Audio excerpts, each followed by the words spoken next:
Hello, இன்றைக்கி இந்த வீடியோவில் என்ன பார்க்க போகிறோன்னு பார்த்தீங்கன்னா, பாஸ்மதி மட்டன் பிரியாணி. அதுக்கு ஒரு குக்கரில் எண்ணெய், நெய் இதெல்லாம் போட்டுக்கோங்க. எண்ணெய் காஞ்சதுக்கப்புறம் பட்டை, கிராம்பு, பிரியாணி இலை, சோம்பு இதெல்லாம் போட்டு கொஞ்சம் பொரிய விடுங்க. அதுக்கப்புறம் 2 பெரிய வெங்காயம் நறுக்கி வச்சுருக்கேன், அதை போட்டுக்கணும். வெங்காயம் பொன்னிறம் ஆகிறதுக்கு கொஞ்சம் வேகமாக வேகிறதுக்கு நம்ம உப்பு சேர்த்துக்கலாம்.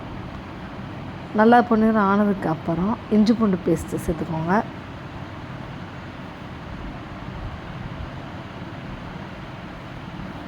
இஞ்சி பூண்டு பச்சை வாசம் போனதுக்கப்புறம் நான் 3 பச்சை மிளகாய் போட்டிருக்கேன். உங்களுக்கு காரத்துக்கு ஏற்ற மாதிரி போட்டுக்கோங்க. அது கொஞ்சம் நல்லா ஃப்ரை ஆனதுக்கப்புறம் நம்ம 2 தக்காளி போட்டுக்கலாம்.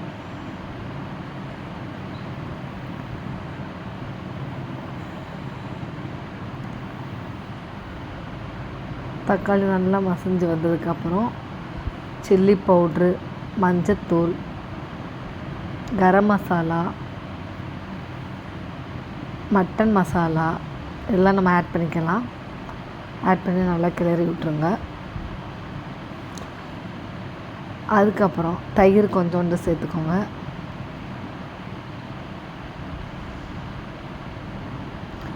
இப்போ நறுக்கி வச்சுருக்கிற புதினா கொத்தமல்லி போட்டுடலாம். அதையும் கொஞ்சம் கிளறி விட்டுக்கோங்க. இப்போ நான் ஆல்ரெடி வேக வச்சுருந்த மட்டன் கொஞ்சம் போட்டாச்சு.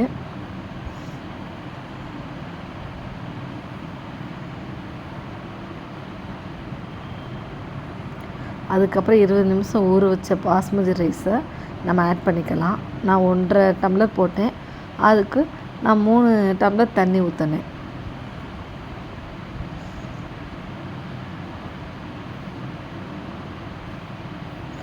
எப்படி வெந்திருக்கு பாருங்கள், சூப்பராக. இதான் நான் ஃபஸ்ட் டைம் செய்கிறேன்.